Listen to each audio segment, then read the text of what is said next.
সুপ্রিয় দর্শক, আসসালামু আলাইকুম। দর্শক, আজ আমরা আপনাদেরকে এমন একটি গল্প, এমন একটি মানুষের জীবনের গল্প জানানোর জন্য এসেছি।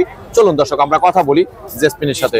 তার সাথে কথা বললে আমরা জানতে পারবো যে আসলে তিনি আসলে কি ধরনের কষ্ট রয়েছেন, কি ধরনের দুঃখে রয়েছেন। চলুন দর্শক, কথা বলি।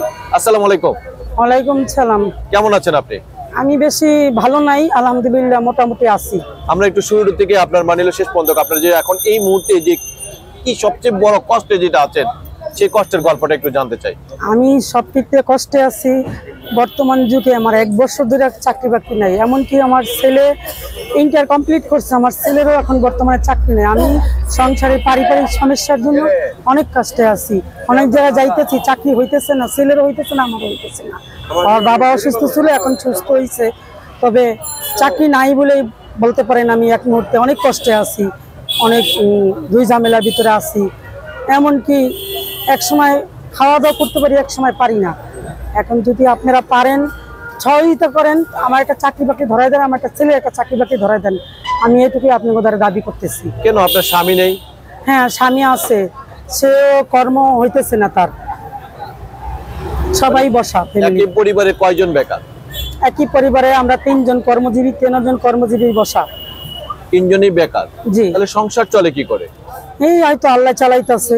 এখন আমার ছোট ছেলে টুকটাক করতেছে, বড় ছেলে আমি, আমার হাজবেন্ড বসা, পুরা দমে বসা। যেখানে যাই চাকরি হইতেছে না। মানে সবকিছু কষ্টের বিষয় এইটাই যে কেন আমার চাকরি হবে না। আমার কি দেখতে হতে কোন কম? আমার ছেলেটাকে দেখতে হতে কম না।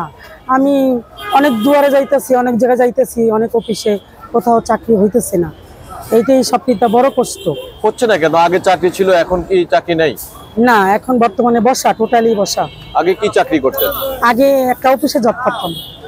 অফিসে? আপনার পড়াশোনা? হ্যাঁ, এই পর্যন্ত পড়ছি, 8 পর্যন্ত পড়ছি। আচ্ছা, আগে কি চাকরি করতেন? আগে অফিসে পিও মালিক চাকরি, পিও পোস্টে চাকরি করছি। কত বছর করছিলেন? প্রায় 4-5 বছর করছি। 5 বছর চাকরি করেছেন। চাকরিটা কেন চলে যায়? ওইখান থেকে চলে যায়, গ্যাঞ্জামের আগে চলে যায় চাকরিটা। ব্যাপার হচ্ছে কি, ওইখানে তারা চলে গেছে, তারা তো বাইরের লোক ছিল, বিদেশি লোক ছিল, চলে গেছে। আর এর আগে করছিলাম গার্মেন্টের চাকরি। গার্মেন্টের চাকরি এখন বর্তমানে করি না। বর্তমানে ওই অফিসিয়ালি চাকরি করতাম, এখন ওই চাকরিটা নাই বর্তমানে।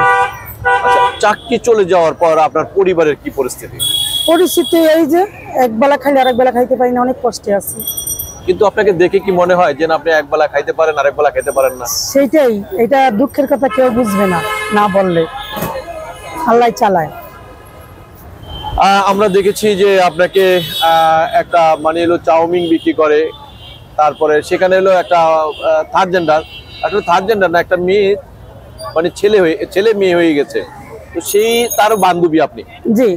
তার গল্পটা শুনলাম, তার গল্পটা একটু শুনি। তার কি পরিস্থিতি? তার হয়তো সে এক সময় হিজলা ছিল, এখন সে হিজলার টিকা, সে ছেলের টিকা মেয়ে হয়েছে। ওইটা হয়তো সে কোথাও কারো কাছে হাত পাতে নাই, কোথাও কারো জায়গায় হাত পাতা নাই, তবে সে কষ্ট কইরা দিন কাটাইতেছে। সে আপনি তো তার বান্ধবী। আমিও তো কষ্টে আছি, আমি যে তার হেল্প করবো, আমি ওরকম আমার এবিলিটি নাই। এক দুঃখী আরেক দুঃখীর বোঝার নিতে পারছে না, কিন্তু কষ্টের দুঃখের ভাগটা নিতে পারে, কষ্টটা শেয়ার করতে পারে তার কাছে। আমাদেরকে একটু বলবেন যে এই যে কর্ম না থাকলে একটা পরিবার ঢাকা শহরে কতটা কষ্ট করে? অনেক কষ্ট। যদি কর্ম না থাকে, তার মনে হয় বাইচে থাকার থেকে না থাকা ভালো, আমি মনে করি। কর্ম যদি না থাকে অনেক কষ্ট চলে। দেশে এমন কি ঘটছে যে আমরা চাকরি পাবো না, সারা দিন ঘুরি, একটা চাকরি আসায় চাকরি পাই না। কি হয়েছে তাহলে? কিভাবে চলবো সংসারটা? তো চাকরি পান না কেন সেটা বলতে পারি না। আমরা তো অনেক জায়গায় চেষ্টা করতেছি, কেন হইতেছে না? আমার কি যোগ্যতা নাই? হ্যাঁ, আমাদের তো 3 জনের যোগ্যতা আছে, কেন হবে না?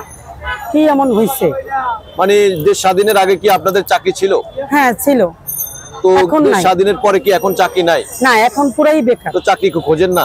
হ্যাঁ, খুঁজতে সারাদিন খুঁজি, সারাদিন খুঁজতে খুঁজতে হরানিয়া যাই।